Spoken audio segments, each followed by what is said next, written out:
Hello friend. তো আজকে আমরা ক্লাস 10-এর চতুর্থ অধ্যায় আয়তঘন সম্পর্কে জানব। আয়তঘন হচ্ছে ক্লাস 10-এর প্রথম পরিমিতির একটা চ্যাপ্টার। তো এই চ্যাপ্টারটি শুরু করার আগে আমাদের দুটো বিষয় একটু জানতে হবে। এক হচ্ছে ক্লাস 10-এ আমরা যে জিনিসগুলো শিখেছি, যেরকম বর্গক্ষেত্র, আয়তক্ষেত্র আমরা শিখেছি, তার সাথে বৃত্ত আমাদের খুব একটা কাজে লাগবে না। তো বেসিক্যালি ওই যে চ্যাপ্টারটা বর্গক্ষেত্র, আয়তক্ষেত্র, এই চ্যাপ্টারটা আমাদের ভীষণভাবে এখানে লাগবে। ঠিক, তো তোমরা আয়তক্ষেত্র বর্গক্ষেত্রের ফর্মুলাগুলো একবার রিভিশন দিয়ে নাও যারা আয়তঘন শুরু করতে চলেছো, আর যাদের রিভিশন মোটামুটি আছে, মোটামুটি মনে করতে পারছো যে হ্যাঁ, আয়তক্ষেত্রের ক্ষেত্রফলের ফর্মুলা এটা, দৈর্ঘ্য প্রস্থ এটা হলে পরিসীমা হয় এটা, কর্ণের দৈর্ঘ্যের ফর্মুলা হয় এটা, বা বর্গক্ষেত্রের বাহুগুলো যেহেতু সমান তাহলে তার পরিসীমাটা এইভাবে বার করতে হয়, বা তার ক্ষেত্রফলটা হয় এরকম। তো সেই জিনিসগুলো যাদের মনে আছে একদম স্পষ্টভাবে, তারা এই চ্যাপ্টারটা খুব সহজে ধরতে পারবে। আর যাদের মনে পড়ছে না বা এরকম কিছু হচ্ছে, তো তারা একবার চট করে ওই ক্লাস 9-এর বইটা খুলে তাহলে একবার দেখে নাও যে কিভাবে আমরা আয়তক্ষেত্র এবং বর্গক্ষেত্রের ক্যালকুলেশনগুলো করেছিলাম, তাদের কি কি ধর্ম ছিল, তাদের বাহুগুলোর মধ্যে কীরকম রিলেশন ছিল, বা তাদের ক্ষেত্রে পরিসীমা কীভাবে বের করা হতো, বা তাদের ক্ষেত্রফল কীভাবে বের করা হতো। তো সেটা একবার রিভিশন দিয়ে তারপর আমরা আয়তঘনতে আসবো। তো আমি ধরে নিচ্ছি তোমরা সবাই আয়তক্ষেত্র আর বর্গক্ষেত্রের সমস্ত ফর্মুলা মনে রেখেছো, মনে করতে পারছো, আর তাদের যা ধারণা ওই আয়তক্ষেত্র আর বর্গক্ষেত্রের সম্পর্কিত যা ধারণা সেটা তোমাদের পুরোপুরি মোটামুটি মনে আছে। তো সেখান থেকে যদি আমরা আয়তঘনেতে যাই, তো আয়তঘন কীরকম টাইপের একটা ফিগার? এটা একটা 3 ডাইমেনশনাল ফিগার। তো আমরা ক্লাস 9-এ যেগুলো করেছি সব 2D ফিগার, দ্বিমাত্রিক ফিগার। এবার দ্বিমাত্রিক তলদেশে আমরা যখন কোনো কিছুকে আঁকি বা কোনো চিত্র গঠন করি, তার দৈর্ঘ্য এবং প্রস্থ এই দুটো জিনিস থাকে। কিন্তু যখনই আমরা ত্রিমাত্রিক দেশে আসব, ত্রিমাত্রিক দেশ মানে আমাদের রিয়েল ফিল্ড, এরকম আমরা যে ফিল্ডে আর কি যা কিছু ধরতে পারি আশেপাশে যাবতীয় জিনিসপত্র, সেগুলো সব 3D বা ত্রিমাত্রিক দেশে অবস্থিত বস্তু। তো সেই সমস্ত বস্তুর মধ্যে একটি ধরন হচ্ছে আয়তঘন বা ঘনক। তো আয়তঘনরই একটা বিশেষ রূপ হচ্ছে ঘনক। তো বিশেষত এটাকে আয়তঘনক বা প্যারালেলোপিড বলা হয়, বা এটাকে কিউবয়েডও বলে। ঠিক, আর ঘনককে ইংরেজিতে বলা হয় কিউব। তো এই গেল চ্যাপ্টারটার একটা সূচনা, যে ত্রিমাত্রিক দেশে আমরা যে সমস্ত জিনিসপত্র দেখতে পাই তার মধ্যে একটি হচ্ছে আয়তঘন। এবার কোনটি আয়তঘন? তো যে ঘনবস্তুর প্রত্যেকটি তল আয়তকার বা আয়তক্ষেত্রের মতো তাকে বলা হয় আয়তঘন। এবার ঘনবস্তুর প্রত্যেকটি তল, এই কথাটির মানে কি? মানে ঘনবস্তু মানে এমন একটা বস্তু যার মধ্যে তুমি কিছু রাখতে পারবে বা যার একটি বিশেষ ধর্ম আয়তন রয়েছে, তাকে বলা হয় ঘনবস্তু। তো এবার ঘনবস্তুর ত্রিমাত্রিক দেশে অবস্থিত একটি বস্তু, তাহলে তার কি কি থাকবে? তাহলে দ্বিমাত্রিক দেশ থেকে আমরা যখন ত্রিমাত্রিকে আসছি তখন আমাদের একটা ডাইমেনশন বৃদ্ধি পাচ্ছে, সেটাকে আমরা বলছি উচ্চতা। ঠিক আছে, তাহলে আয়তক্ষেত্রের কি কি ছিল? দৈর্ঘ্য আর প্রস্থ ছিল। তাহলে সেই রকমই একটা আয়তক্ষেত্রের ওপর, মানে এরকম যদি আমরা 6খানা আয়তক্ষেত্র নিই, তাহলে পরে যে জ্যামিতিক আকারটি তৈরি হবে ত্রিমাত্রিক দেশে, তাকে আমরা বলছি আয়তঘন। তাহলে আয়তঘনের কি কি রয়েছে? দৈর্ঘ্য, প্রস্থ এবং উচ্চতা, এই 3টে জিনিস রয়েছে। চলো এবার এগুলো নিয়ে একটু বিশেষভাবে আলোচনা করা যাক। স্লাইডে যাই। তো এখানে আমরা সিলেবাসে কি কি জানবো, আমরা এই কটি জিনিস খুব ভালোভাবে শিখব। তো প্রথম হচ্ছে আয়তঘন কাকে বলে বা ঘনকাকার বস্তুর ধারণা। তো এটা আমি আরও ডিটেলসে বলছি এক্ষুনি। আপাতত সিলেবাসটা একটু ডিসকাস করে নিয়ে তারপর আমরা চ্যাপ্টারের ডিটেলসে আরও যাচ্ছি। নেক্সট হচ্ছে আয়তঘনকের মাত্রা কি, বা এই যে বললাম 3D ফিগার, তাহলে এর মাত্রা কত? এর মাত্রা হচ্ছে 3। ঠিক আছে, তাহলে আয়তঘনকাকার বস্তুর মাত্রা হয়ে গেল 3। কি কি সেগুলো? দৈর্ঘ্য, প্রস্থ এবং উচ্চতা। তাহলে এটা ত্রিমাত্রিক দেশে অবস্থিত একটি জ্যামিতিক আকার যার দৈর্ঘ্য, প্রস্থ, উচ্চতা রয়েছে, সুতরাং এটি একটি ঘনকাকার বস্তু। তাহলে এর বৈশিষ্ট্য হিসেবে তাহলে আর কি কি জানবো? আমরা তল সংখ্যা পড়ব, যে একটা আয়তঘনকের কটি তল থাকে, তার ধার সংখ্যা মানে এজগুলো কটি এজ থাকে সেটা পড়ব, শীর্ষবিন্দু সংখ্যা কটি, এছাড়া আরো ইত্যাদি ইত্যাদি জিনিসপত্র জানবো, যেরকম আমরা কর্ণ জানবো, সমগ্রতলের ক্ষেত্রফল জানবো, বা সমগ্রতল কাকে বলে সেসব জানবো, তারপরে পার্শ্বতল কাকে বলে সেসব জানবো, আর কি জানবো, আয়তন জানবো। তো এই অনেক কিছু আমরা এখানে আলোচনা করবো আয়তাকার ঘনকাকার বস্তুর ক্ষেত্রে।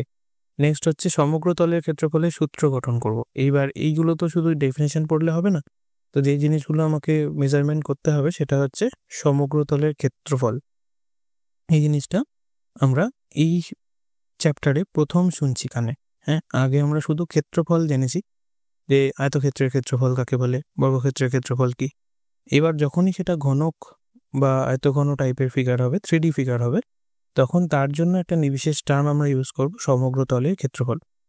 ঠিক আছে, তো সমগ্রতলের ক্ষেত্রফলের সঙ্গে আরো দুটো জিনিস আমরা এখানে এক্সট্রা করে বলবো। এক হচ্ছে ভূমির ক্ষেত্রফল, আর একটা হচ্ছে পার্শ্বতলের ক্ষেত্রফল। ঠিক আছে, তো এগুলো আমি আরো ডিটেলসে পরে আলোচনা করব। তাহলে পার্শ্বতলের ক্ষেত্রফল, এই দুটো জিনিস এবার আমাদের। ক্ষেত্রফল শুধু বলা যাবে না, যখনই আমরা বলবো ক্ষেত্রফল মানে কোনটির ক্ষেত্রফল, তখন আমাদের অবশ্যই উল্লেখ করতে হবে হয় ভূমির ক্ষেত্রফল, না হয় পার্শ্বতলের ক্ষেত্রফল, আর তার না হলে সমগ্রতলের ক্ষেত্রফল। তো তিনটে আলাদা আলাদা মিনিং, আলাদা আলাদা মেজারমেন্ট, সেগুলো আমরা পরে একটু ডিসকাস করছি। নেক্সট হচ্ছে আয়তন কি, বা আয়তনের সূত্র কিভাবে গঠিত হয়, সেটা আমরা আয়তঘনক চ্যাপ্টারে প্রথম শিখব। তাহলে এর আগে যত আমরা বস্তু করেছি সেগুলো সব 2D দ্বিমাত্রিক দেশে গঠিত কোনো জ্যামিতিক ফিগার। তাহলে তার ক্ষেত্রে আয়তন ছিল না, তার আয়তন ছিল 0, কারণ দ্বিমাত্রিক দেশে কোনো বস্তুকে আমরা দেখতে পারি কিন্তু ছুঁতে পারি না। উদাহরণ, আয়নায় তৈরি হওয়া আমাদের প্রতিবিম্ব দ্বিমাত্রিক, বা টিভি স্ক্রিনে আমরা যা কিছু দেখতে পাই সেগুলো সব দ্বিমাত্রিক।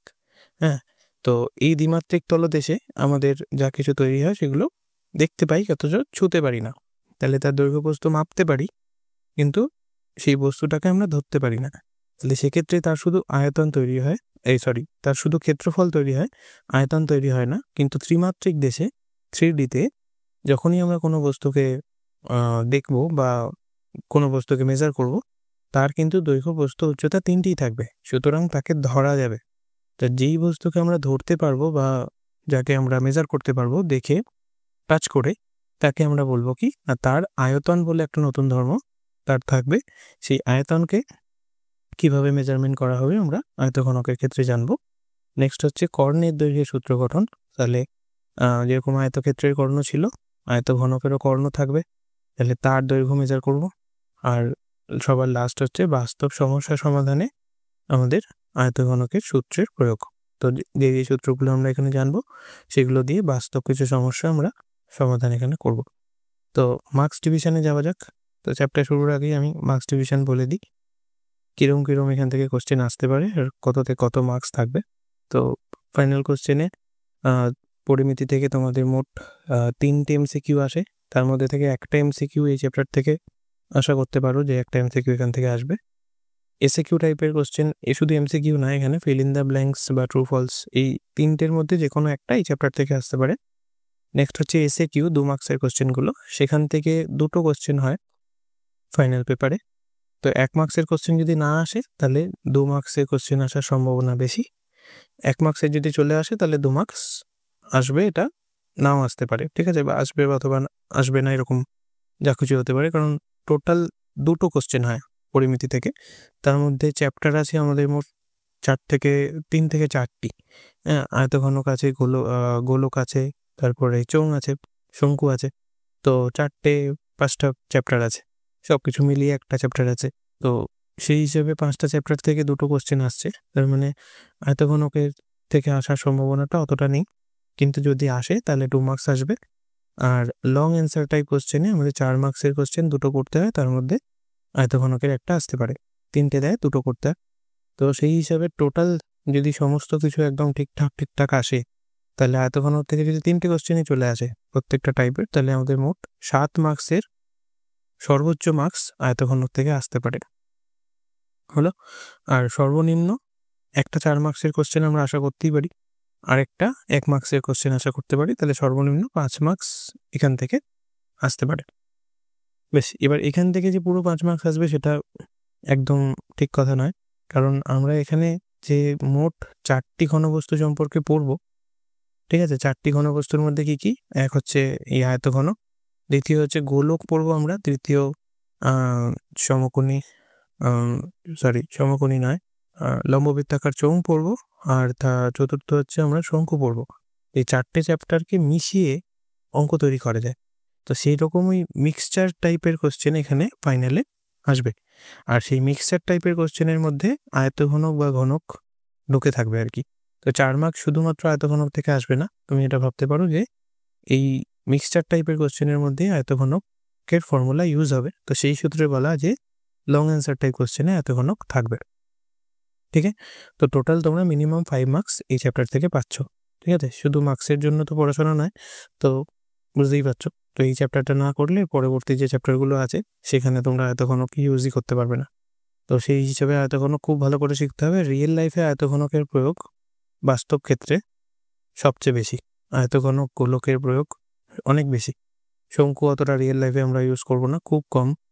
আর লম্ববৃত্তাকার চৌও অত বেশি আমরা ব্যবহার করি না। যারা ল্যাবে ট্যাবে কাজ করে তারা হয়তো করে, কিন্তু বাস্তব ক্ষেত্রে যে ঘরে রং ঠং করা বা ঘর বাড়ি তৈরি করা, হ্যাঁ, এইসব ক্ষেত্রে আয়তঘনকের ফর্মুলাগুলো বেশ কাজে লাগে।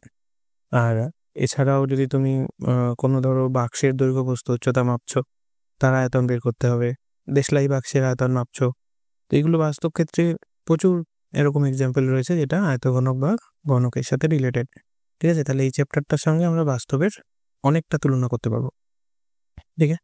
তো এবার সংজ্ঞায় যাওয়া যাক। সমকোণী চৌকোণ কাকে বলে? তো যেরকম আমি বলছিলাম যে এটা একটা 3D ফিগার, তাহলে 3D ফিগারের কী কী থাকবে?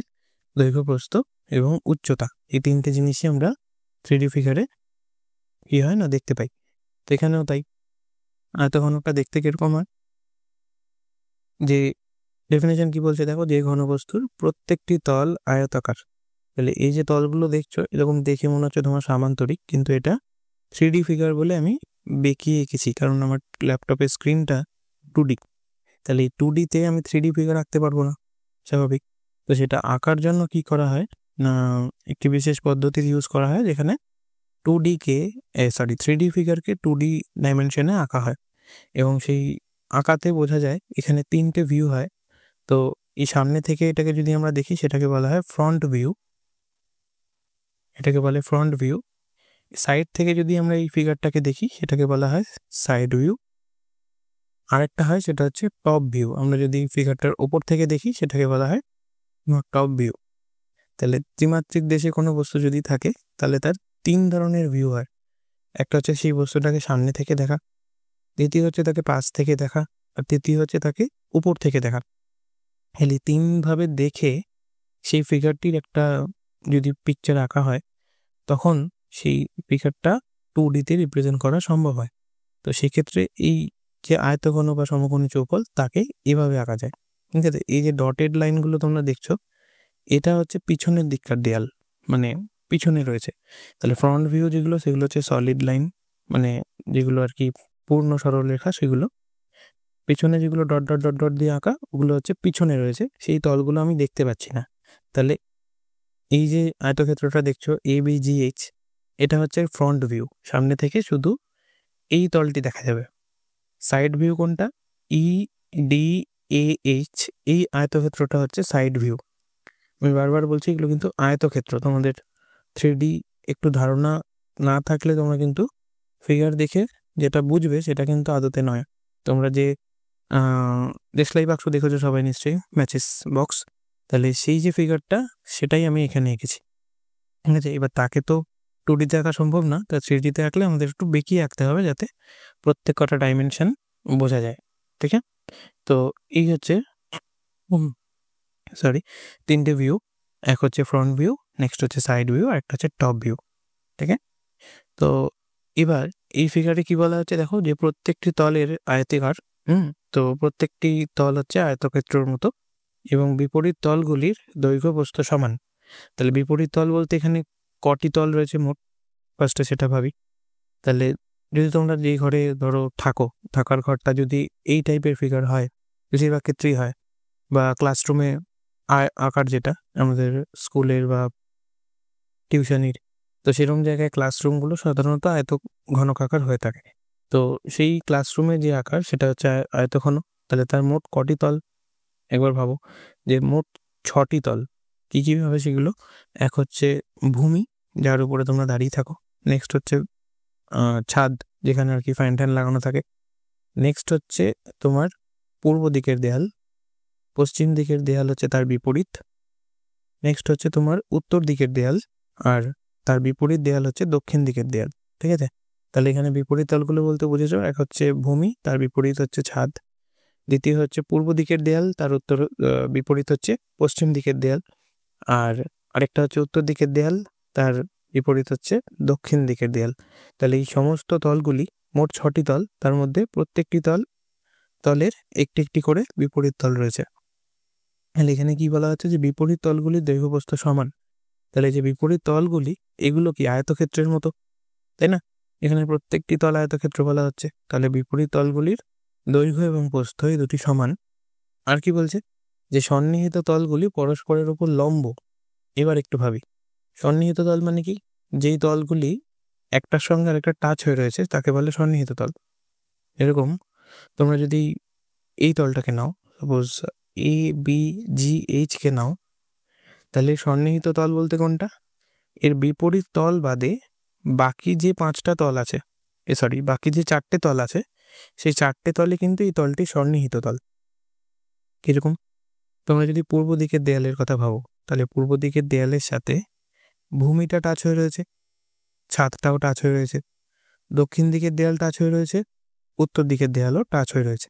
তাহলে এই যে দেয়ালগুলো টাচ হয়ে রয়েছে সেগুলো হচ্ছে সব সন্নিহিত তল। তাহলে বিপরীত তল কোনটা? পশ্চিম দিকের দেয়ালটা। সন্নিহিত তল কোনটা? পূর্ব দিকের, সেটা হচ্ছে ছাদ, ভূমি, উত্তর দিকের দেয়াল, দক্ষিণ দিকের দেয়াল। তাহলে এই যে সন্নিহিত তলগুলি, এরা হচ্ছে পরস্পরের উপর লম্ব।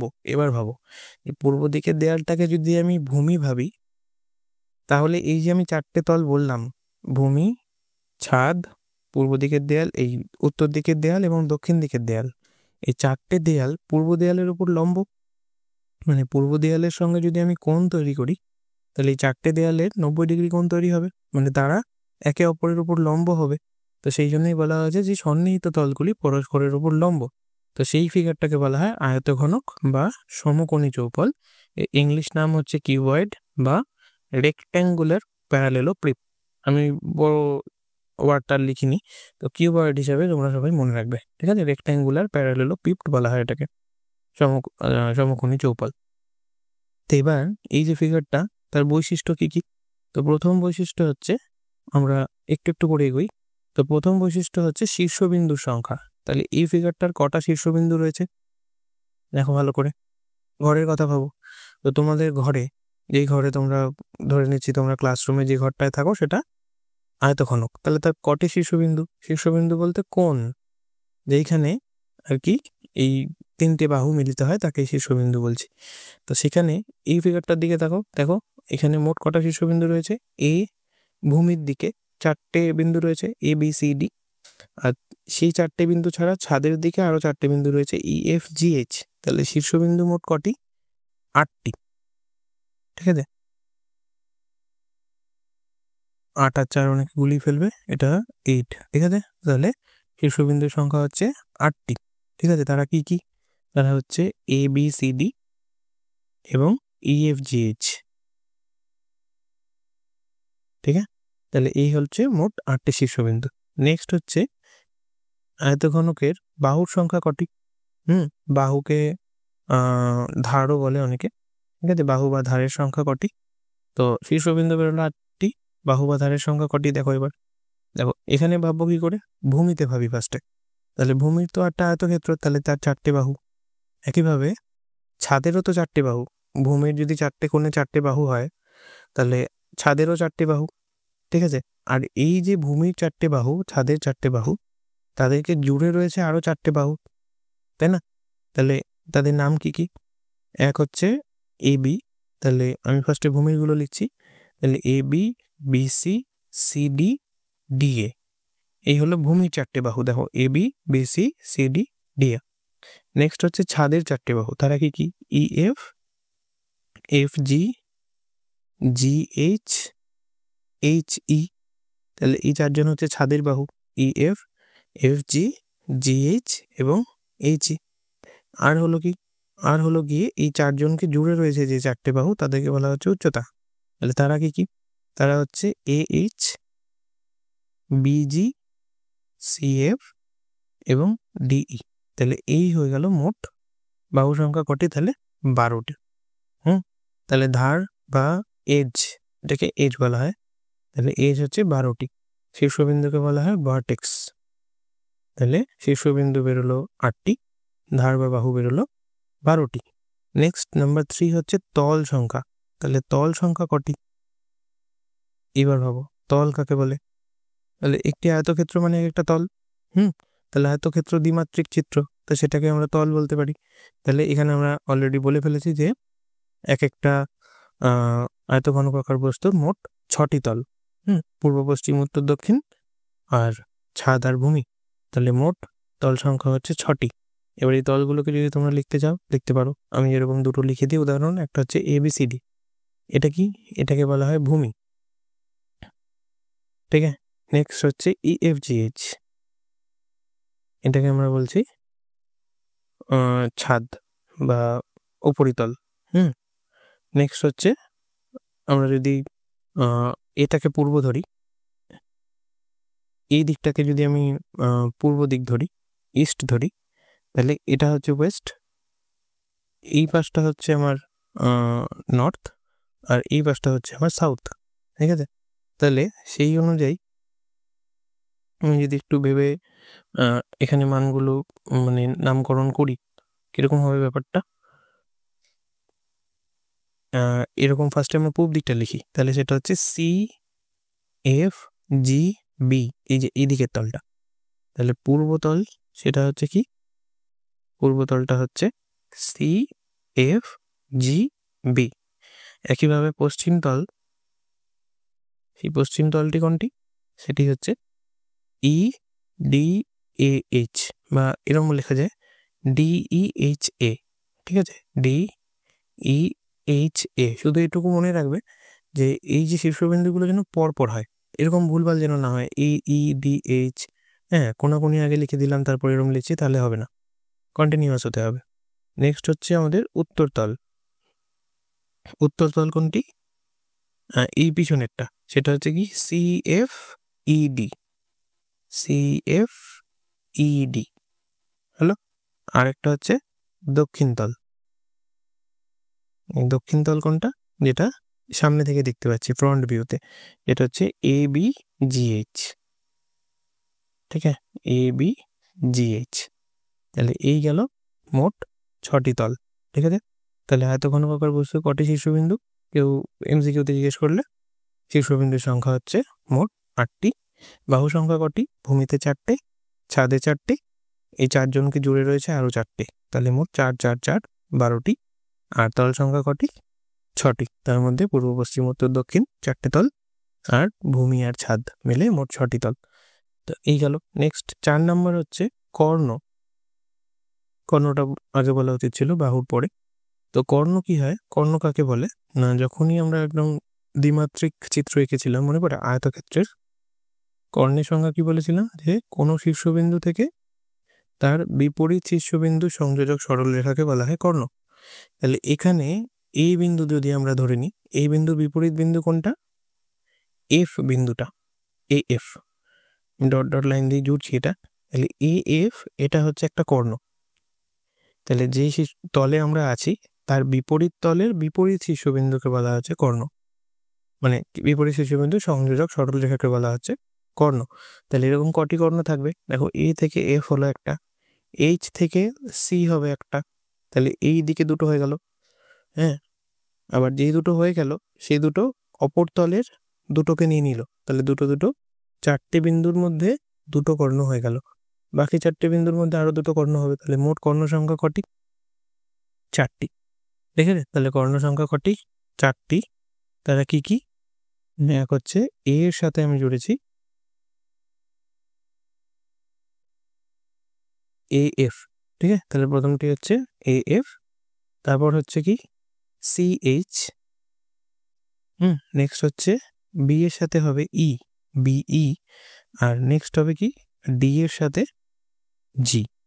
তাহলে এই হচ্ছে চারটে কর্ণ। ঠিক আছে, তাহলে এই ফিগারে আমরা কি কি জানলাম? তাহলে একটা আয়তঘনকের শীর্ষবিন্দুর সংখ্যা 8টি, ভূমিতে 4টে, ছাদে 4টে, বাহুর সংখ্যা 12টি, ভূমিতে 4টে বাহু, ছাদে 4টে বাহু, আর সেইগুলোকে জুড়ে রয়েছে আরও 4টে বাহু। আর নেক্সট হচ্ছে কি তল সংখ্যা 6টি, পূর্বতল, পশ্চিমতল, উত্তরতল, দক্ষিণতল, তার সাথে ছাদ এবং ভূমি। আর লাস্ট পড়ে রইল কর্ণ। তাহলে বিপরীত শীর্ষবিন্দুকে জুড়লে আমরা পাচ্ছি কি কর্ণ। তাহলে সেই হিসাবে মোট কর্ণের সংখ্যা 4টি।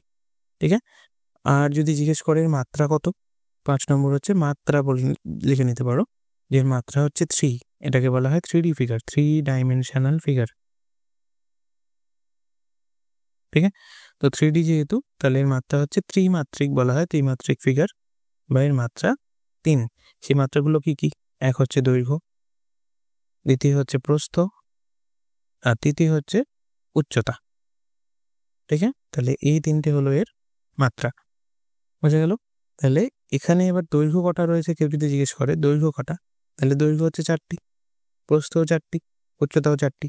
ঠিক আছে, এই যে বাহু বা ধার সংখ্যা সেটা কটি? মোট বাহু বা ধার সংখ্যা 12টি। তাহলে সেই 12টি কি কি? 4টে দৈর্ঘ্য আছে। তারা কারা? এই দেখো, এটা যদি দৈর্ঘ্য হয় তাহলে সমান্তরাল যারা সবাই দৈর্ঘ্য। তাহলে AB যদি দৈর্ঘ্য হয়, HG দৈর্ঘ্য, EF দৈর্ঘ্য, CD দৈর্ঘ্য। প্রস্থ কোনটাকে লিখেছি আমি? AD কে লিখেছি। তাহলে AD সমান্তরালকে EH, FG, BC, এরা সবাই হচ্ছে প্রস্থ। BG হচ্ছে আমার উচ্চতা, তাহলে BG সমান্তরালকে কে আছে? BG, AH, DE, CF, এরা সবাই হচ্ছে তাহলে উচ্চতা। ঠিক আছে, তাহলে এই হিসাবে আমাদের সমস্ত বাহুগুলো রয়েছে। আর এখানে প্রত্যেকটি বাহু একে অপরের ওপর লম্ব। ঠিক আছে, তো এই গেল পুরো আয়তঘনকের সমস্ত কিছু বেসিক ডিসকাশন। এরপরে আমরা কিসে যাব? ফর্মুলাতে যাব, যে এই ফিগারটার কি কি ধরনের ফর্মুলা আমাদের তৈরি হতে পারে, বা যেরকম সমগ্রতলের ক্ষেত্রফল বলেছিলাম, আয়তন বলেছিলাম, তো এবার এই ফর্মুলাগুলোতে আমাদের এক এক করে যেতে হবে। বেশ, তবে সমগ্রতলের ক্ষেত্রফল শুরু করা যাক। তো সমগ্রতলের ক্ষেত্রফলের ফর্মুলা কি? বেশ, সমগ্রতল এই কথাটির মানে আমাদের জানতে হবে আগে, তাই না? তাহলে সমগ্রতল বলতে কি বোঝায়? কোনো একটি চিত্রের সমগ্র তল বা কোনো একটি জ্যামিতিক আকারের সমগ্র তল মানে কি? তার যত কটি তল আছে সেই সব কটি তলের সমষ্টি। তাহলে সেই হলো সমগ্র তল। তাহলে সেই সমগ্র তলের কি বার করতে হবে? এখানে ক্ষেত্রফল বার করতে হবে। তাহলে এই 6খানা তো আমরা তল পড়লাম এইমাত্র। এই তলগুলো কি কি? ভূমি, এখানে 2 গুণ ভূমি আমরা লিখেছি কেন? তার কারণ বলবো, যে এখানে যে বিপরীত তলগুলো হয় এরা পরস্পর সমান হয়। হ্যাঁ, এই জন্য ভূমির ক্ষেত্রফল বার করেছি, বার করে তাকে 2 দিয়ে গুণ করে দিয়েছি। তাহলে কি হয়ে গেছে? ভূমি আর ছাদ একসাথে বেরিয়ে গেছে। নেক্সট হচ্ছে 4 দেয়ালের ক্ষেত্রফল। 4 দেয়াল বলতে এখানে পূর্ব, পশ্চিম, উত্তর, দক্ষিণ এটাকে বোঝানো হয়। এই 4 দেয়ালের ক্ষেত্রফলকে আরেকটু ভালোভাবে অনেকে পার্শ্বতলও বলে। ঠিক আছে, পার্শ্বতল, অথবা অনেকে উলম্ব তলও বলে। ঠিক আছে, তো এরকম কোশ্চেনে থাকবে আর কি, পার্শ্বতল বা উলম্ব তলের ক্ষেত্রফল কত। তো সেটা হচ্ছে আমাদের 4 দেয়ালের ক্ষেত্রফল। তাহলে 4টে দেয়াল, আর ভূমিকে যদি আমি 2 দিয়ে গুণ করে দিই, তাহলে ভূমি, ছাদ এই দুটো বেরিয়ে গেল। তাহলে এই দুজনকে যোগ করলে তাহলে মোট 6টি তলের যা ক্ষেত্রফল তার যা সমষ্টি সেটি হয়ে গেল আমার সমগ্র তলের ক্ষেত্রফল। খুব ইম্পর্টেন্ট। বেশ, সমস্ত কোশ্চেনে আমরা প্রায়ই দেখতে পাবো যে সমগ্র তল বলা আছে বা চেয়েছে এরম। এবার এর ফর্মুলা কি করে আসছে সেটা আমাদের জানতে হবে। তাহলে সংজ্ঞা কি বলছে? যে কোনো ঘনবস্তুর যে কয়টি তল বাইরে থেকে দেখতে পাওয়া যায় তার ক্ষেত্রফলের সমষ্টিকে সেই ঘনবস্তুর সমগ্র তলের ক্ষেত্রফল বলা হয়। এটা শুধু আয়তঘনকের জন্য ডেফিনেশন নয়, যত 3D ফিগার আমরা পড়ব সবার কিন্তু এই সমগ্র তলের একটাই ডেফিনেশন। ঠিক আছে, তো এটা একটু মনে রেখো, যে কোনো ঘনবস্তুর যে কয়টি তল আমরা বাইরে থেকে দেখতে পাচ্ছি তার যা মোট ক্ষেত্রফল সেটাকেই বলা হচ্ছে সমগ্র তলের ক্ষেত্রফল। তাহলে আয়তঘনকের ক্ষেত্রে যেহেতু 6টি তল, তাদের মোট ক্ষেত্রফলের সমষ্টি এখানে তার সমগ্র তলের ক্ষেত্রফল হয়ে যাবে।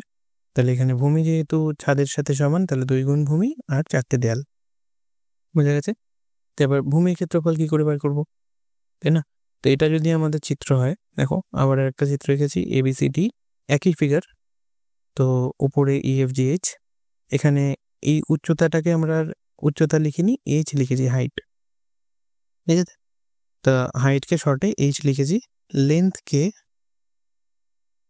শর্টে L লিখেছি, আর ব্রেথকে শর্টে B লিখেছি। তাহলে এই হচ্ছে তিনটে আমাদের ডাইমেনশন, ত্রিমাত্রিক। তো এবার ভূমি হচ্ছে আমার কি কি, ABCD। তাহলে সেটা সেই আয়তক্ষেত্রটা, ABCD আয়তক্ষেত্রটা কিভাবে গঠিত হয়েছে, এটা যদি আমার ABCD আয়তক্ষেত্র হয়, তাহলে এর AB বাহুটা হচ্ছে L আর AD বাহুটা হচ্ছে B। এটা যদি B হয় বিপরীতটাও B, এটা যদি L হয় বিপরীতটাও L। তাহলে এর ক্ষেত্রফল কত হবে, আয়তক্ষেত্রের ক্ষেত্রফল হচ্ছে দৈর্ঘ্য গুণ প্রস্থ। তাহলে এখানে L ইন্টু B, একক হবে কি, বর্গ একক। হ্যাঁ, সেন্টিমিটার থাকলে বর্গ সেন্টিমিটার বা সেন্টিমিটার স্কোয়ার, মিটারে থাকলে মিটার স্কোয়ার, তো ফুটে থাকলে ফুট স্কোয়ার বা স্কোয়ার ফুট। তো এই হচ্ছে ভূমি, তার ক্ষেত্রফলের ফর্মুলা। একইভাবে ছাদের ক্ষেত্রফল বললেও একই ফর্মুলা। ঠিক আছে, নেক্সট হচ্ছে আমাদের চার দেয়ালের ক্ষেত্রফল কি হবে। চার দেয়ালকে পার্শ্বতলও বলা হয়, এটা একটু মাথায় রেখো। পার্শ্বতল মানে এগুলো পাশ থেকে দেখা যায়, সেটাকে বলে পার্শ্বতল। আর ভূমি তো পাশ থেকে দেখা যায় না নিশ্চয়ই, ছাদও পাশ থেকে দেখা যায় না, ভিতরে ঢুকলে বা উপরে উঠলে তবে দেখা যায়। তো সেই জন্য পার্শ্বতল বলা হয় এই পাশের চারটে তলকে। ঠিক আছে, সাইড ভিউ যেটাকে বলছিলাম না, সাইড ভিউতে আমরা পার্শ্বতল দেখতে পাই। হ্যাঁ, তাহলে পূর্ব পশ্চিম উত্তর দক্ষিণ এই চারটে দেয়াল হচ্ছে পার্শ্বতল। তাহলে এই পার্শ্বতলের ক্ষেত্রফল কি হবে না, 2 ইন্টু, দেখো আমি এখানে আয়তক্ষেত্র দিয়ে লিখেছি, তাহলে 2 গুণ করেছি প্রত্যেকটার সঙ্গে, তার মানে কি এক একটা তল দুবার দুবার আছে। ওই জন্য তো প্রথম হচ্ছে কি ABGH, ABGH তল কোনটা, যেটা আমি সামনে থেকে দেখতে পাচ্ছি, মানে আমাদের দক্ষিণ তল যেটা সেটা।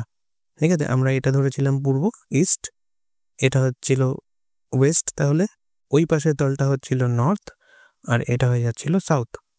তাহলে এই যে তলটা সামনের দিক থেকে যেটা দেখতে পাচ্ছি ABGH, যদি আমি মার্ক করি তাহলে এই তলটা, ঠিক। তাহলে এই যে সামনের তলটা এটা হচ্ছে আমাদের সাউথ। ঠিক আছে, তাহলে ABGH এটাকে আমি 2 দিয়ে গুণ করলে সাউথ আর নর্থ দুটোই হয়ে গেল। তাহলে এই দুটো দেয়ালকে কি করে বার করছি, 2 ইন্টু ABGH এর ক্ষেত্রফল প্লাস আরেকটি তল কোনটা, ADEH, কোনটা সেটা, ADEH, যেটা আমরা এই পাশ থেকে দেখতে পাচ্ছি। ঠিক আছে, এই পাশ থেকে যে তলটি আমরা দেখতে পাচ্ছি সেটা হচ্ছে ADEH। ঠিক আছে, তাহলে এই তলটি হচ্ছে আরেকটি তল, যার বিপরীত তল হচ্ছে পূর্ব তল। তাহলে এটা নিলাম আমরা পশ্চিম তল। তাহলে পশ্চিম তলের বিপরীত তল কোনটা, পূর্ব তলটা। ঠিক আছে, তাহলে এই যে দুটো তল তাদেরকে যদি আমরা নিতে চাই তাহলে কি করতে হবে, গুণ করতে হবে সিম্পলি, তাই না? তাহলে 2 দিয়ে গুণ করলাম, তাহলে এই দুটোর মোট ক্ষেত্রফল হয়ে যাচ্ছে আমাদের চার দেয়ালের ক্ষেত্রফল। মান কি হবে, তাহলে 2 ইন্টু ABGH। দেখো ABGH যদি আমাদের এই ফিগারটা হয়, ছবি আঁকলে এরকম, এটা হচ্ছে AB, এটা হচ্ছে G, এটা হচ্ছে H। তাহলে AB কত, AB তো L দৈর্ঘ্য, আর BG কত, BG হচ্ছে উচ্চতা H। তাহলে এর ক্ষেত্রফল কত হবে, L ইন্টু H। একইভাবে যদি আমি এই পাশের ছবিটা আঁকি, এটা হচ্ছে AHED। ঠিক আছে, ধরো এই পাশটা আঁকছি, এটা ধরো A, এটা H, এটা E, এটা D। ঠিক আছে, তাহলে এই ফিগারটার ক্ষেত্রে AD কত, B, আর AH কত, H। তাহলে এরা ক্ষেত্রফল কত হবে, B ইন্টু H। তাহলে 2 গুণ B ইন্টু H। এবার এখান থেকে দেখো 2 ইন্টু H কমন নেওয়া যায়, বা H যেহেতু দুজনের কাছেই আছে, তো সেক্ষেত্রে আমরা কমন নিয়ে Hকে বাইরে পাঠিয়ে দিয়েছি। তাহলে 2 into H into L plus B বর্গ একক, এটা হয়ে গেল এই ফিগারটার কি, পার্শ্বতলের ক্ষেত্রফল বা চার দেয়ালের ক্ষেত্রফল। তাহলে আয়তঘনক তার চার দেয়ালের ক্ষেত্রফলের ফর্মুলা কি, 2 ইন্টু, এটা এরমভাবে বইতে হয়তো লেখা আছে, 2 ইন্টু উচ্চতা ইন্টু দৈর্ঘ্য যোগ প্রস্থ। ফর্মুলা একবারে মুখস্থ করতে যাবে না কেউ, কারণ মুখস্থ করাটা একটা বাজে হ্যাবিট এবং মারাত্মক রিস্ক, যে মুখস্থ জিনিস ভুল হয় বেশি। তো তো চেষ্টা করবে বোঝার, যতটা ভালো বুঝবে। ফর্মুলা যদি ভুলেও যাও পরীক্ষার খাতাতেই তোমরা তৈরি করে নিতে পারবে কি ফর্মুলা হবে না হবে, ঠিক আছে? তো মুখস্থ করার কোনো রকম প্রচেষ্টা বা চেষ্টা এদিক ওদিক লিখে রাখা দরজার পেছনে, ক্যালেন্ডারের পেছনে কোনো কিছুর দরকার নেই। শুধুমাত্র মনে রাখবে যে কী করে তৈরি হয়, মাথাতেই ক্যালকুলেশন করে তোমরা বলতে পারবে যে হ্যাঁ কত হবে, ঠিক আছে? এত কিছু দরকার নেই, এইটুকু মনে রাখবে খালি, তাহলেই হবে। 2 গুণ পূর্ব প্রান্তের ক্ষেত্রফল প্লাস 2 ইন্টু দক্ষিণ প্রান্ত বা উত্তর দেয়ালের ক্ষেত্রফল, ব্যাস হয়ে গেল। তাহলে এই গেল আমাদের 4 দেয়ালের ক্ষেত্রফল। পরবর্তী হচ্ছে আমাদের সমপ্রতলের ক্ষেত্রফল। হ্যালো, যে ডেফিনেশনে পড়লাম, সমপ্রতল মানে যত কটা তল আমরা বাইরে থেকে দেখতে পাচ্ছি সবার যোগফল। তাহলে ভূমি তো ছিল, তার সাথে ছাদ, তাহলে ভূমি আর ছাদ একই, ওই জন্য 2 গুণ ভূমি হলো। আর 4 দেয়ালের ক্ষেত্রফল, তাহলে 2 গুণ ভূমি মানে কত ছিল, দৈর্ঘ্য গুণ প্রস্থ, L ইন্টু বি, তাহলে 2 into L into B plus এখানে 4 দেয়ালের জায়গায় আমি ওইগুলো লিখেছি 2 into L into H plus 2 into B into H. এবার এখান থেকে দেখো এই যে সবকটা জায়গা থেকে যদি আমি 2কে কমন নিই, তাহলে 2 into L into B plus L into H plus B into H, এটা হবে। তো এটাকে এরকমভাবে বইতে লেখা আছে 2 ইন্টু দৈর্ঘ্য গুণ প্রস্থ প্লাস দৈর্ঘ্য গুণ উচ্চতা প্লাস প্রস্থ গুণ উচ্চতা, ঠিক আছে? আর একক হবে ক্ষেত্রফলের একক যা, তাই বর্গ একক। তো এই গেল সমপ্রতলের ক্ষেত্রফলের ফর্মুলা, ঠিক আছে? তো এবার একটা নতুন জিনিসে যাওয়া যাক, সেটা হচ্ছে নেট ফিগার। নেট ফিগার কি? নেট ফিগার বলা হয় যখন আমরা কোনো 3D বস্তুকে 2Dতে রিপ্রেজেন্ট করি, হ্যাঁ, তখন সেটাকে বলা হয় সেই ফিগারটা নেট। তো কিভাবে এটা তৈরি করা হয়, ধরো একটা ফাঁপা দেশলাইয়ের বাক্স আছে, এটা বাড়িতে তোমরা সবাই চেষ্টা করবে। তো ফাঁকা দেশলাইয়ের বাক্স আছে, নিলাম, নেওয়ার পর কি করব না, তার এই যে খামটা, যেটা খাপটা, ওই খাপটা থেকে শুধুমাত্র ওই ওপরের যে অংশটা, সেই অংশটাকে কেটে নেব। এবার ওপরের অংশটা বলতে যেখানে ওই কোম্পানির ব্র্যান্ডিং থাকে আর কি, একদম ওপরের তলটা। তো ওইটা যদি কেটে নিই আর যদি বাক্সের ভেতরের অংশটা বার করে নিই, তাহলে কি হবে, ওপরের ওই একটা আয়তক্ষেত্র পাবো, ঠিক আছে? এটা ধরো দেশলাইয়ের বাক্স যদি হয়, এটা ধরো দেশলাইয়ের বাক্স, তো এই তলটাতে আছে দেশলাইয়ের ব্র্যান্ডিং, হ্যাঁ, যেই কোম্পানির দেশলাই বা যাই হোক দাম ঠাম সমস্ত কিছু ধরো এই তলটাতে লেখা আছে, ঠিক আছে? আর এই দিকের পাশটাতে আছে বারুদ, এরমটা হয়, এই পাশে একটা বারুদ থাকে আর ওই পাশে একটা বারুদ থাকে পিছনের দিকে, তাই না? তাহলে এটা যদি ফ্রন্ট হয়, তাহলে এই পাশের দেয়ালে আবার বারুদ আছে, এইখান থেকে বাক্সটাকে খোলা বা বন্ধ করা যায়। তো আমরা কি করব, ওই বাক্সের যে ফাঁকা অংশটা সেটা বের করে নেব, ঠিক আছে? বাড়িতে এটা করবো এক্সপেরিমেন্ট। তো ফাঁকা অংশটা বের করে নেবো, ভিতরের অংশটা সবকটা কাঠি সরিয়ে দেবো, আর এই যে উপরের তলটা যেখানে আর কি কোম্পানির ব্র্যান্ডিং রয়েছে, যেটাকে আমি এরকম ক্রস করলাম, ওই তলটাকে কেটে নেবো কাঁচি দিয়ে, বুঝে গেল? তাহলে এই ওপরের তলটা পেলাম, আর কি পেলাম, ওই বাক্সটা পেলাম, নিচের বাক্সটা। এবার এই বাক্সটাকে কি করব, বাক্সটা তো এরকম হয়, এরকম টাইপের একটা ফাঁকা অংশ পাবো, ঠিক? তাহলে এই যে ফাঁকা অংশটা, সেই ফাঁকা অংশের যে 4টে কোণা, এই কোণাগুলোকে আমরা ছিঁড়ে দেবো, ঠিক আছে? বা কাঁচি দিয়ে কেটে দেবো। দিলে পরে কি হবে, এটাকে যখন আমরা খুলবো, এই বাক্সটাকে যখন আমরা কেটে দেওয়ার পরে এটা 3D থাকবে না, 2D হয়ে যাবে, উচ্চতাটা তো থাকবে না। এটা কেটে দিয়ে আমরা সমান করে যদি পেতে দিই, তাহলে এটা 2D হয়ে যাবে। তাহলে সেই 2Dটা দেখতে কিরকম হবে, সেইটা আমি এখানে কি দেখাচ্ছি, একটা এরম তল আসবে, তার মাঝখানে একটা এরকম বড় দেখে তল আসবে, আর এর নিচে আরেকটা এরকম তল আসবে, বুঝলো? আর এই পাশে একটা এরকম তল আসবে, আর এই পাশে একটা এরকম তল আসবে, ঠিক এরকমটাই তো হবে। আর এই যে উপর থেকে আমরা এই তলটা কেটে নিয়েছিলাম, ব্র্যান্ডিং এর লেখা যেখানে দেশলাইয়ের নামটাম লেখা, সেইটাকে যদি আমরা এইটার পাশে এইভাবে রাখি এরকমভাবে, তাহলে পরে কি হবে, এই ফিগারটার নেট তৈরি হবে। এটাকে বলা হয় কি, কোনো ত্রিমাত্রিক চিত্রের দ্বিমাত্রিক রিপ্রেজেন্টেশন। মানে 3D ফিগারকে আমরা যদি 2D-তে কনভার্ট করি তাহলে সেটা দেখতে হয় এরকম।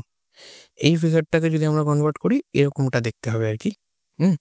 তো এখানে একই জিনিস হয়েছে দেখো, এই একটা তল যেটা এই তলটা, আর ওই দেশলাইয়ের যে পাশগুলো খুলেছিলাম সেটা, এটা যদি আমাদের পূর্ব পশ্চিম হয়, এটা হচ্ছে আমাদের উত্তর দক্ষিণ, এটা ছিল ভূমি, আর এই অংশটা হচ্ছে ছাদটা। হ্যাঁ, তো সেই ছাদটা বা ওই খাপের ওই উপরের অংশটা ব্র্যান্ডিং যেখানে আছে, তো সেই সবকটা তলকে যদি আমরা পাশাপাশি রাখি তাহলে যে দ্বিমাত্রিক চিত্রটা তৈরি হয় সেটাকে বলা হয় নেট ফিগার। ঠিক আছে, নেক্সট আসছি আমরা ঘনকে। বোঝা গেছে নিশ্চয়ই নেট সবার বাড়িতে অবশ্যই দেশলাই বাক্স থেকে এটা করে দেখবে, তাহলে আর কোনোদিন বলবে না। নেক্সট হচ্ছে আয়তন, এই ঘনক। ঘনকে কি বলা, যে আয়ত ঘনকের তো দৈর্ঘ্য প্রস্থ উচ্চতা 3টে আমরা বললাম, তো এবার তার মধ্যে 3টে বাহুর দৈর্ঘ্য যদি সমান হয়ে যায় তখন তাকে বলা হচ্ছে ঘনক। তখন আর আয়ত বলা হচ্ছে না, যেহেতু আয়তকার ব্যাপারটা নেই, সবাই সমান সমান হয়ে গেছে, ওই জন্য কি বলা হয় কি ঘনক। তাহলে যে আয়ত ঘনকের কিনা দৈর্ঘ্য প্রস্থ উচ্চতা এই 3টে জিনিস সমান তাকে আমরা কি বলছি ঘনক। কিরকম দেখতে, তো আবার ওই যেহেতু 3D ফিগার, তো 2D-তে তো আঁকা যাবে না, বেঁকিয়ে এঁকেছি। তাহলে এটা হচ্ছে ফ্রন্ট ভিউ, এটা হচ্ছে সাইড ভিউ, আর এটা হচ্ছে টপ ভিউ। ঠিক আছে, এই 3 ধরনের ভিউ আমরা দেখতে পাচ্ছি। সাইড এই কোণা থেকে দেখছি, কোথা থেকে, এই কোণা থেকে কিন্তু আমরা দেখছি, আমাদের চোখ কিন্তু এরম জায়গাতে আছে। ঠিক আছে, এখান থেকে আমরা দেখছি, তবে গিয়ে আমরা এই সামনের তলটা, পাশের তলটা, উপরের তলটা, এই 3টেই দেখতে পাচ্ছি। তো এই জন্য এই যে ভিউটা সেটাকে এভাবে আঁকা হয়েছে। কিন্তু যদি তুমি সামনে থেকে দেখো শুধু এই তলটা দেখতে পাবে, পাশ থেকে দেখলে এই পাশের তলটা দেখতে পাবে, বাকিগুলো সব ঢেকে যাবে ছায়ায়। আর উপর থেকে দেখলে শুধু উপরটা দেখতে পাবে, বাকি আর কিছু দেখা যাবে না। যেরকম গুগল ম্যাপে যদি আমরা আমাদের বাড়িটা খুঁজি তাহলে কি হবে, আমাদের বাড়ির শুধু উপরটা দেখা যাবে, পাশগুলো কি দেখা যাবে, দেখা যাবে না। আবার এখন আবার রোড ভিউ বেরিয়েছে, তো সেখানে আবার ওই 3D-তে সব দেখা যায়, তো সেরকম ব্যাপারটা নয় আর কি। এবার কি হলো নেক্সট, যে আয়ত ঘনকের তাহলে সব কটা দৈর্ঘ্য বস্তু উচ্চতা সমান। এবার এখানে দৈর্ঘ্য যদি আমরা এটাকে লেন্থ ভাবি, এটাকে যদি ব্রেথ ভাবি, এটাকে যদি হাইট ভাবি, তাহলে এখানে তো এই 3টেই সমান। তাহলে এই 3জনকে তার জন্য এ দিয়ে লিখেছি, এ একক বা সেন্টিমিটার মিটার যাই হবে, সেটা হচ্ছে এ একক, সমান 3জনই একবারে দৈর্ঘ্যের মাপে পুরোপুরি সমান। তাহলে এখানে ভূমির ক্ষেত্রফল কত হবে, ভূমি তো হয়ে গেল বর্গাকার, যেহেতু দৈর্ঘ্য প্রস্থ সমান, তাহলে সেই ক্ষেত্রফলটা হয়ে গেছে বর্গক্ষেত্র, তাই না? তাহলে বর্গক্ষেত্রের ক্ষেত্রফল কোনটা, ABCD বর্গক্ষেত্রের ক্ষেত্রফল, তাই না, ভূমি। তাহলে সেটা কত হয়ে যাবে, a স্কোয়ার বর্গ একক। ভূমির ক্ষেত্রফলের ফর্মুলা কি, আয়তক্ষেত্রের বা বর্গক্ষেত্রের দৈর্ঘ্য গুণ প্রস্থ, তাহলে এখানে a × a স্কোয়ার। নেক্সট হচ্ছে পার্শ্বতলের ক্ষেত্রফল, এটা যদি আমার পার্শ্বতল হয় সেটাও বর্গক্ষেত্র। এবার সেরকম 4টি তল নিয়ে পার্শ্বতল, তাহলে 4 × যে কোনো একটি বর্গক্ষেত্রের ক্ষেত্রফল নিলেই হবে, যেহেতু সমস্ত কিছুটাই বর্গক্ষেত্র। তাহলে একটা বর্গক্ষেত্রের ক্ষেত্রফলকে আমরা যদি 4 দিয়ে গুণ করি তাহলে হবে কত, 4a স্কোয়ার বর্গ একক। তাহলে গেল পার্শ্বতল। নেক্সট আসবে আমাদের সমগ্রতল। সমগ্রতল মানে কি না, 6টি বর্গক্ষেত্র পেয়েছি এবার, যেহেতু 6টা তলই একই রকম, তাহলে 6 × যে কোনো একটি বর্গক্ষেত্রের ক্ষেত্রফল বার করলে আমাদের 6a স্কোয়ার বর্গ একক বেরোবে, যেটা এই ঘনকের 6টি তলের ক্ষেত্রফল। বুঝে গেল। এবার নেক্সট হচ্ছে আয়তন। ঠিক আছে, তাহলে শুধু এর না, আয়ত ঘনকেরও আয়তন আমাদের জানতে হবে। তাহলে যে কোনো ঘনবস্তু যদি হয় তাহলে তার সমগ্র তলের ক্ষেত্রফল তো থাকবেই, তার সাথে যেটা মেন সেটা হচ্ছে তার আয়তন। ঠিক আছে, তাহলে আয়তনের সংজ্ঞা কি না, কোনো ঘনবস্তু একটা ত্রিমাত্রিক দেশে মোট যে পরিমাণ জায়গা জুড়ে থাকে তাকে তার আয়তন বলা হয়।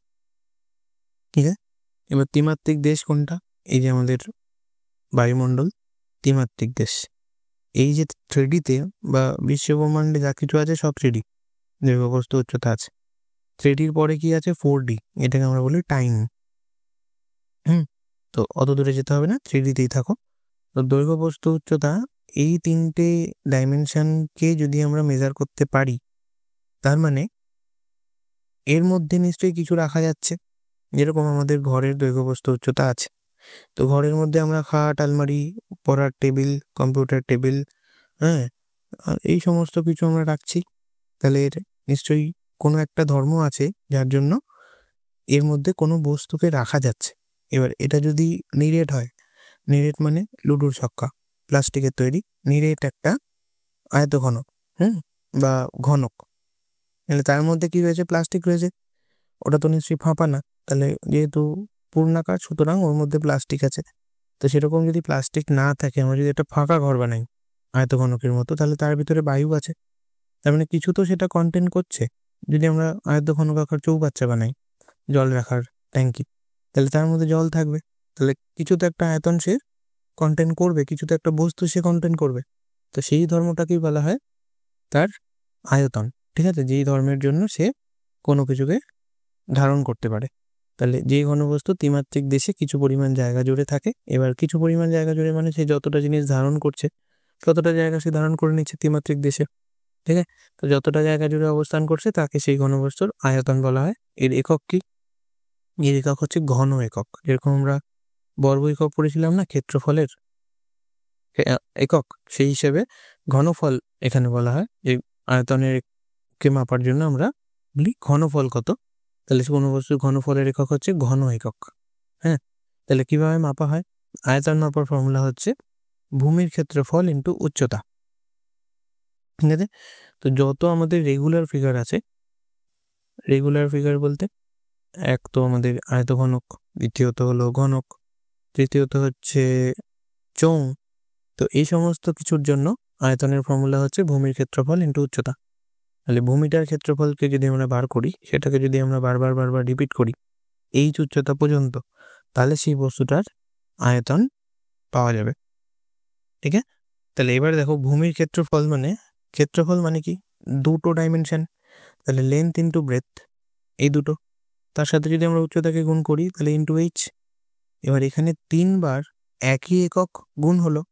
এরকম ধরো দৈর্ঘ্য দেওয়া আছে 5 সেন্টিমিটার, প্রস্থ দেওয়া আছে 3 সেন্টিমিটার, আর উচ্চতা দেওয়া আছে 1 সেন্টিমিটার, 2 সেন্টিমিটার, চলো, ঠিক আছে। তাহলে এই যে 3টে জিনিস দেওয়া রইল, সেখান থেকে আমাদের যদি আয়তনের একক বার করতে বলা হয়, তার মানে কি 3 বার সেন্টিমিটার গুণ হচ্ছে এখানে 5 ইন্টু 3 ইন্টু 2, এটা তো গেল মান, দৈর্ঘ্য গুণ প্রস্থ ইন্টু উচ্চতা। ক্ষেত্রফলের একক কি হয়? বর্গ সেন্টিমিটার, তার সাথে যদি আবার একটা সেন্টিমিটার গুণ হয় তাহলে সেটা হয়ে যাবে কি? ঘন সেন্টিমিটার, বা এটাকে এরকম লেখে অনেকে সেন্টিমিটার কিউব। তাহলে আয়তনের একক কি? আয়তনের একক হয়ে গেল ঘন একক বা সেন্টিমিটার কিউব, মিটার কিউব, এরকম। এবার যদি সেটা আয়তঘনকের আয়তন হয়, আয়তঘনকের ক্ষেত্রে কি হবে? L B H. এল হচ্ছে লেন্থ, বি হচ্ছে ব্রেথ, আর এইচ হচ্ছে হাইট। আর সেটা যদি ঘনক হয় তাহলে 3টে বাহু যেহেতু সমান, তাহলে সেখানে আমরা এ কিউব লিখবো, ঠিক আছে। তাহলে এ কিউব ঘন একক। আর আয়তঘনকের ক্ষেত্রে এককটা তাই, ঘন একক, সেন্টিমিটার কিউব বা যাই হোক, কিন্তু মানগুলো এখানে আলাদা আলাদা, দৈর্ঘ্য প্রস্থ উচ্চতা, এই 3টে হবে পৃথক পৃথক। নেক্সট আরেকটা কনসেপ্টে আসছি, সেটা হচ্ছে কর্ণ। এই জায়গাটা একটু আমাদের 3D বুদ্ধি লাগাতে হবে। 3D বুদ্ধি বলতে আমাদের ভিজুয়ালাইজেশনকে এখানে ইউজ করতে হবে। 2Dতে আমরা 3D ফিগার রাখতে পারি না, প্রথম কথা। তা সত্ত্বেও আমি এখানে এইসব কালার দিয়ে এঁকেছি। তো এটা দিয়ে তোমরা মোটামুটি একটা ধারণা করতে পারবে কিরকম জিনিসটা। কর্ণ মানে আমরা বুঝেছি যে একটা কোণা থেকে বিপরীত তলের বিপরীত শীর্ষবিন্দুর সংযোজক সরলরেখা। তাহলে একটি আয়তঘনকের কোনো একটি শীর্ষবিন্দু থেকে বিপরীত তলের বিপরীত শীর্ষবিন্দুর সংযোজক সরলরেখাকে বলা হয় কর্ণ। এটা কি? এই কর্ণের আরও কিছু বৈশিষ্ট্য আছে, তার মানে এই তলের এই বিন্দুর সঙ্গে এ এর সঙ্গে বিপরীত তল কোনটা? ABCD তলের বিপরীত তল হচ্ছে কোনটা? EFGH, তাই না? তাহলে বিপরীত তলের বিপরীত শীর্ষবিন্দু মানে এইচ, এই দুজনকে জুড়লে আমি পেয়েছি কি? AH কর্ণ পেয়েছি। তাহলে এটা হলো এই ফিগারটার একটা কর্ণ। এবার এর বৈশিষ্ট্য কি কি? একটি আয়তঘনকাকার বস্তুর অভ্যন্তরস্থ সবচেয়ে বড় সরল রেখা হচ্ছে এই কর্ণ। যেরকম আয়তক্ষেত্রের কর্ণ হচ্ছে আয়তক্ষেত্রের মধ্যে আঁকা সবচেয়ে বড় সরল রেখা, যেহেতু ওটা অতিভুজ, এক একটি ত্রিভুজের অতিভুজ। তো সেই সূত্রে আয়তঘনকের ক্ষেত্রে বৃহত্তর সরলরেখাটা হচ্ছে এর কর্ণ AH, ঠিক আছে? তাহলে আয়তঘনকের অভ্যন্তরস্থ সবচেয়ে বৃহত্তর সরলরেখা হচ্ছে তার কর্ণ, একটা জিনিস। দ্বিতীয়ত হচ্ছে আয়তঘনকের মোট কর্ণের সংখ্যা, সেটা হচ্ছে 4টি, এরকম AH, ঠিক আছে? AH ছাড়া আর কি হবে? BE, একটু আগে আমরা বললাম BE, নেক্সট হচ্ছে CF, আর চতুর্থ হচ্ছে DG, ঠিক আছে? একটু তোমরা ভিজুয়ালাইজেশন করলে এগুলো বুঝতে পারবে সব। এই যে বি এর সাথে ই জুড়লাম এভাবে, ঠিক আছে?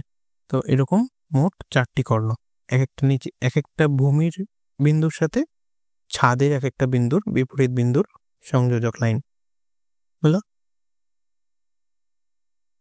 তাহলে মোট কর্ণের সংখ্যা হলো 4টি। নেক্সট হচ্ছে আয়তঘনকের প্রতিটি কর্ণের দৈর্ঘ্য। তাহলে এখানে প্রত্যেকটা কর্ণ কি হয়? সমান হয়, ঠিক আছে? যেরকম আয়তক্ষেত্রের প্রত্যেকটা কর্ণ সমান, একইভাবে আয়তঘনকেরও প্রত্যেকটা কর্ণ সমান, যেহেতু দৈর্ঘ্য প্রস্থ উচ্চতা এরা প্রত্যেকটি তলের আয়তক্ষেত্রের ধর্মগুলো মেনটেন করে, সুতরাং এদের কর্ণগুলো সব সমান হয়। এবার কিভাবে কর্ণের মান বার করব? তো আমরা তো কি জানবো? একটা আয়তক্ষেত্রের আমরা আয়তঘনকের আমরা দৈর্ঘ্য জানবো, দ্বিতীয় হচ্ছে আমরা প্রস্থ জানবো, আর থার্ড হচ্ছে আমরা উচ্চতা জানবো, তাই না? তাহলে 3টে জিনিস আমরা জানবো, দৈর্ঘ্য, প্রস্থ এবং উচ্চতা। এবার এই 3টে দিয়ে আমাদের কর্ণ বার করতে হবে। যে গ্রিন লাইন যেটা, সেটা হচ্ছে কর্ণ AH, এটা হচ্ছে কর্ণ। তাহলে এবার এই গ্রিন লাইন বার করতে গেলে আমাদের কি করতে হবে?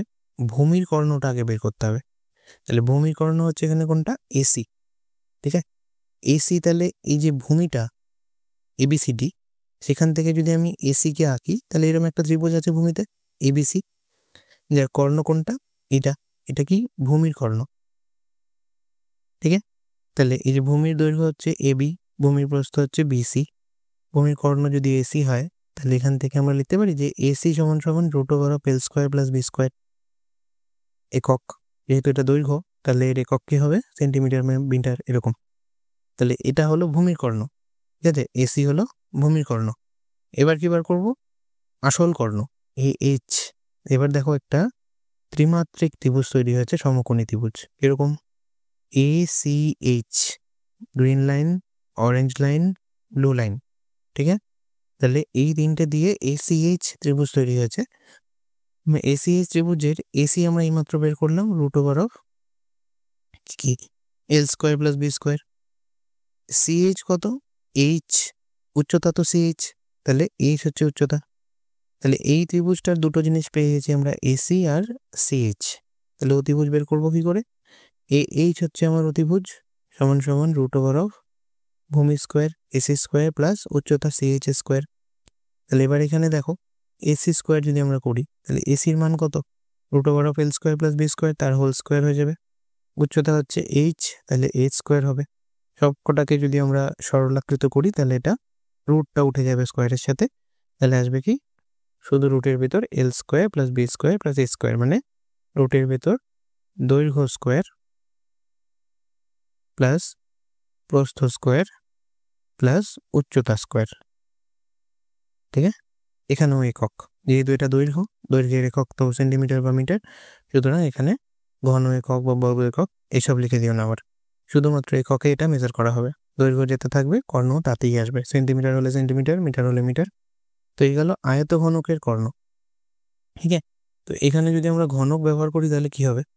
তো ঘনকের কর্ণ কি হবে? এটার একটু সোজা। তো ঘনকের একই ফর্মুলা, রুটের ভিতরে দৈর্ঘ্য স্কোয়ার, প্রস্থ স্কোয়ার, উচ্চতা স্কোয়ার, তাই?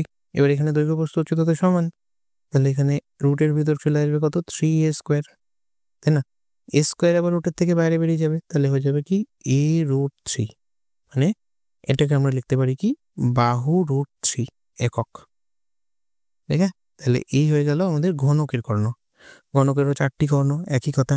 কর্ণগুলোর মান বাহুর থেকে বেশি বা ঘনকের ভিতরে রাখা যাবে সেরকম সবচেয়ে বৃহত্তর সরলরেখা, আর কি না 4টে কর্ণের দৈর্ঘ্য সমান, ঠিক আছে? আর হচ্ছে তোমার ব্যাস এই জিনিস। তো এই গেল আমার ঘনকের কর্ণ, আর এখানেই আমাদের সমস্ত ধর্মের আলোচনা শেষ হলো। তাহলে কর্ণ জানলাম আমরা কিভাবে মেজার করতে হয়, সমগ্র তলের ক্ষেত্রফল জানলাম, তার সাথে ভূমি আর পার্শ্বতল কাকে বলে জেনে ফেলেছি। পার্শ্বতলের ক্ষেত্রফল যদি বলে বার করতে, আমরা করে নিতে পারবো। আর নেক্সট হয়ে গেল আমাদের আয়তন বের করা। তো আয়তনটা আমরা জেনে ফেলেছি যে ঘনক বা আয়তঘনক এই দুটোর আয়তন কিভাবে বের করতে হয়। তো এবার নেক্সট আমরা কি করব, কোষে দেখি 4 আমরা যত অঙ্ক আছে সেগুলো এক এক করে নেক্সট ভিডিওতে করব। ওকে, থ্যাংক ইউ।